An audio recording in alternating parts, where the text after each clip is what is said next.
My name is Golemba. I am a singer-songwriter that currently resides in Regina. I'm originally from British Columbia, and I'm a mother, and I have a day job. I guess you could say my music career got started when, I was very, very little. I knew that I had a really strong connection to music. And I think a lot of musicians feel that from a really young age. Kids just kind of connect to it in such an innate way. I feel like music is just kind of part of us. And so I always knew that, but I was really shy about it. So I remember singing along to a record that I got. It was my first record, and I had a little record player in my room. And I remember closing the door, and I would have been maybe 4 years old. And I remember closing the door and putting the record on and singing along to He's Got the Whole World in His Hand. That was on that record. And I remember my mom was vacuuming, and she kind of just opened the door to vacuum into the bedroom. And I felt like I was caught doing something because I was so shy to sing in front of people that I was just immediately stopped singing. And so it took me actually a lot of years to even be able to sing in front of people because I was really shy about it. But I feel like I had a songwriter's heart right from the beginning, and I always wanted to write music. And I ended up playing violin. I played violin for a lot of years, so classical background, and eventually that led me to guitar and singing. In my music career now, I would say that is ever evolving.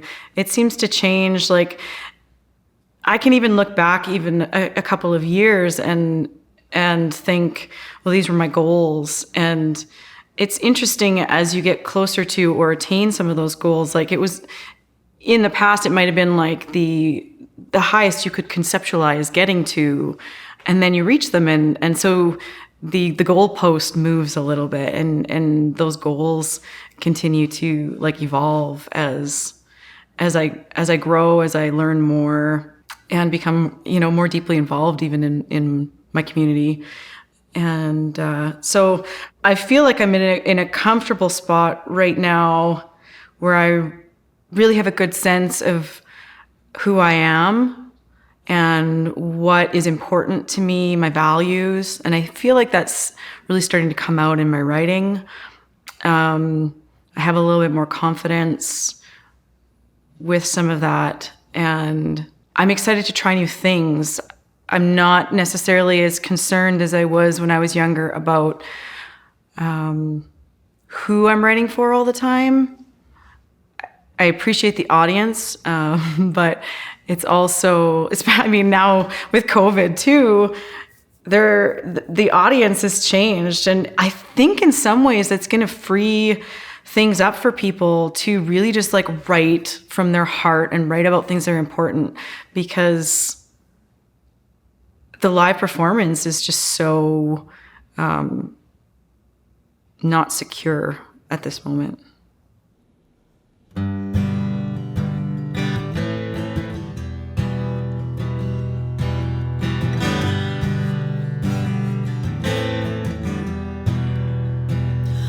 Back is straight and my limbs are strong.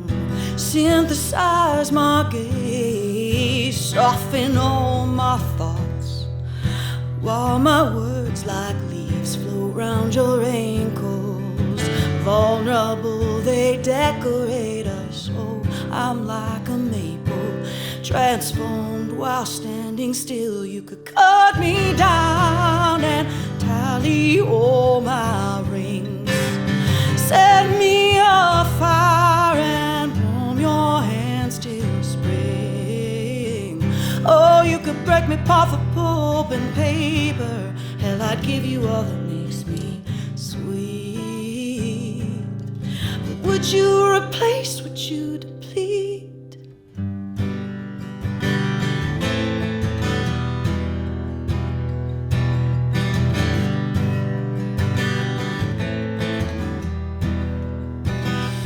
Cold is late, and I expect it still.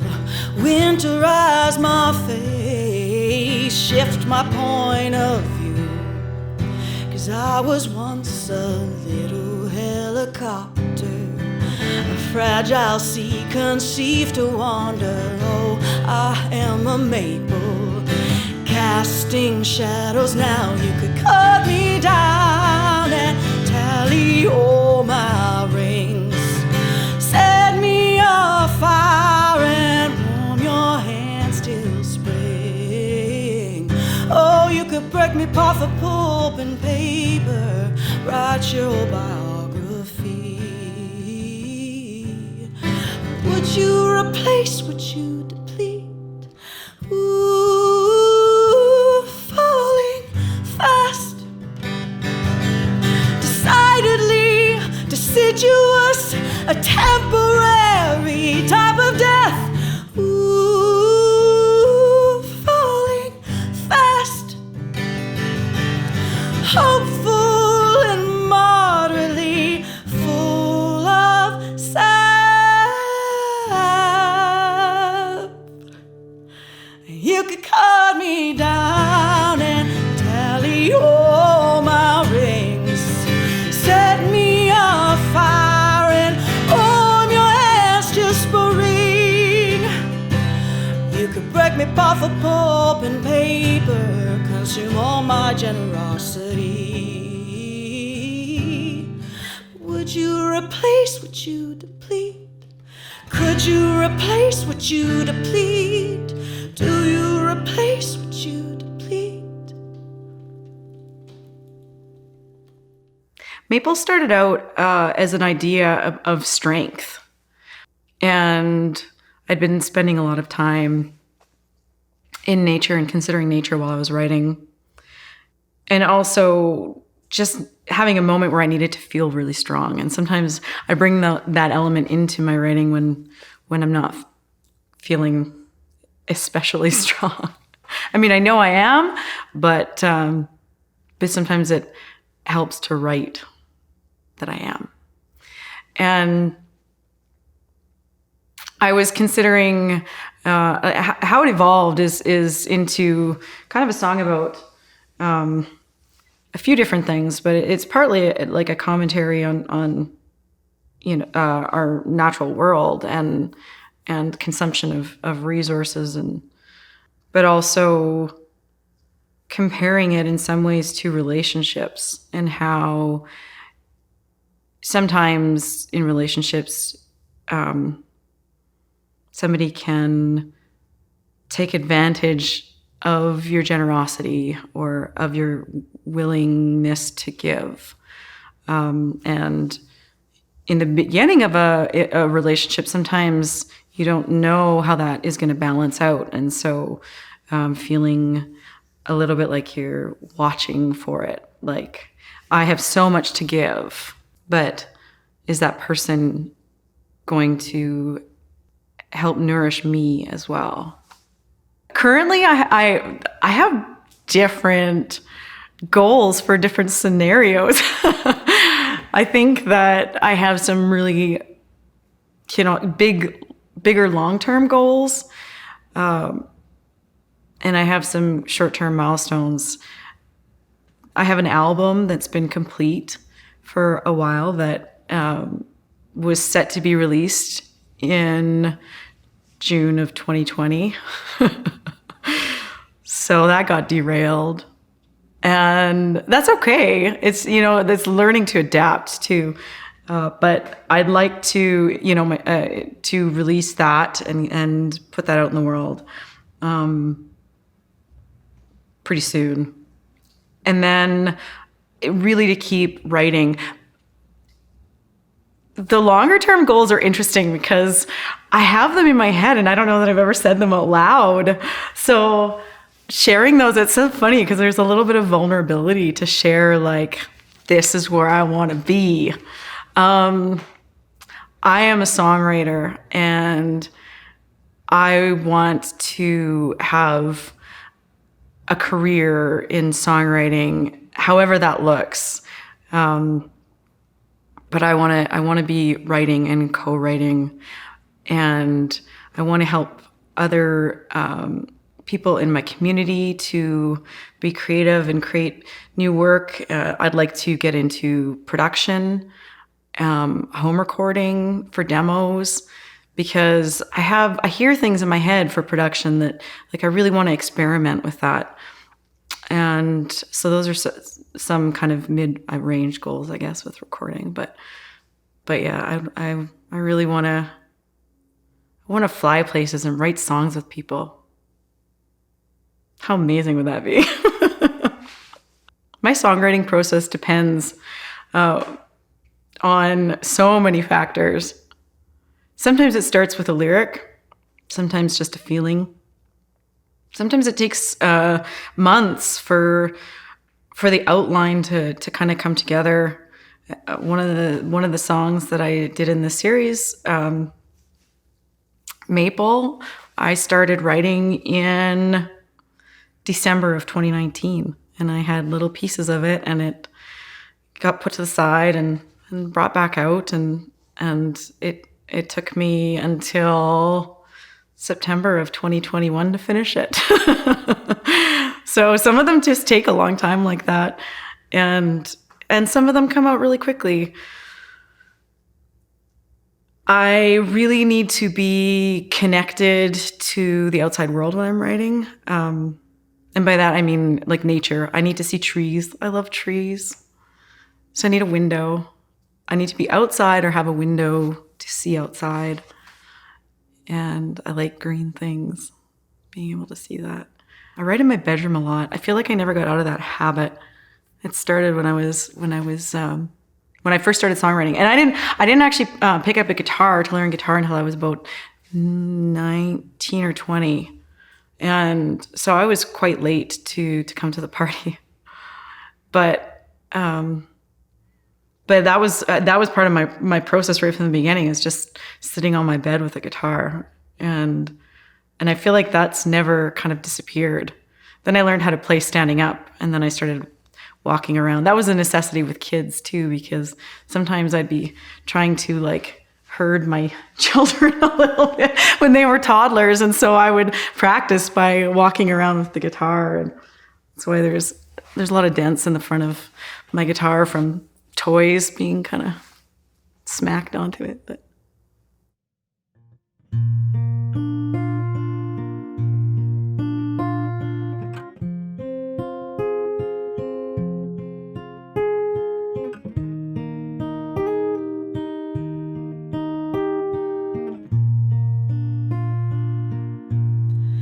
don't wanna surface yet. Let me linger where spirits tread. I could breathe on the water, leap and not falter. Catch you up on the things that you've missed. Though I don't wanna surface yet. I wanna ask if you're proud of where I am now. So far from that day when all I could say was it's too damn impossible, when I didn't know that I could be unstoppable.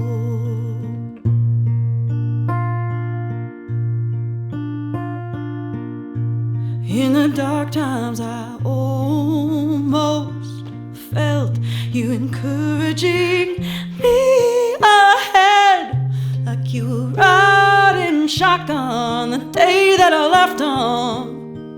Imagination or faith, well, that's anyone's guess in those times.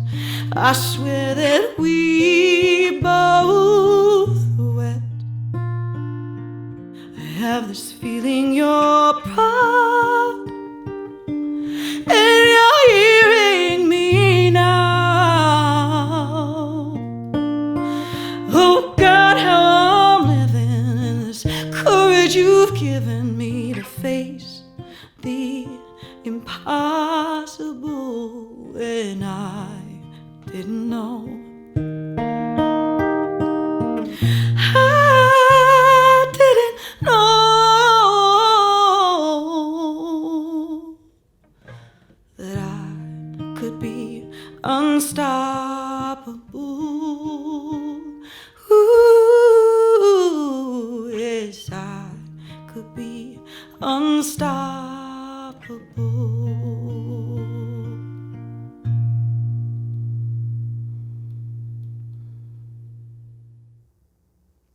Unstoppable is about losing somebody that I was really close to. She was a really important person in my life. She was somebody who I could go to when I was having difficulties, that I could be real with. I could be very honest with her, and I didn't feel judged. And I went to her with a difficult situation that I just had no idea how to deal with. It just felt so impossible. And she encouraged me in a way that really stuck with me. And she passed away. I was able to deal with the situation that I had gone to her about. But she passed away before she could see that resolved. And I wrote that because I felt her with me. And I know that she's proud. Community is really important to me. I grew up in Kelowna, BC, and I lived in Vancouver for a while, quite a few years. And I have cousins and stuff in Saskatchewan, and a few family members that I'm close to, but most of my immediate family is not in Saskatchewan. And so what I have here is community. It's very important to me, especially through music. I feel like people in our community here, it's unlike any other place that I've played music. Like, people really care about each other, and I feel like, for the most part, are very encouraging of each other and celebrate each other's wins. Like, when we see our peers reaching milestones and succeeding, especially outside of our market, it's amazing how encouraging people are to each other. I mean, I know it's not like that maybe all the time, but I feel like there's a very large portion of our community that is. I'm happy to be part of it. I'm proud to be a part of the Saskatchewan music community. And I've made some of the best lifelong friends within it, that I just feel so lucky.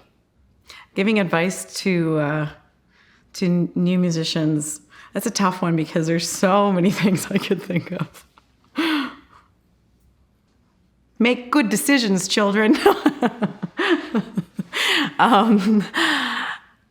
I had somebody, when I first moved to Vancouver, Kevin gave me some really good advice, and it kind of stuck with me. He said, always tell the truth when you're writing music, and if you can't tell the truth, be honest. And I always like that one because at first you go, that's kind of the same thing, but it's not. When you think about writing a story, sometimes when we're writing songs, we take a little bit of poetic license. I don't know that one song is always just about one thing. And so sometimes we're taking, all kinds of different life experiences into that one story. So it's not always factual in timeline or in the characters that are in it.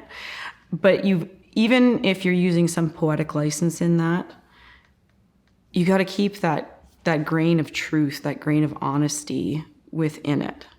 And I always liked that.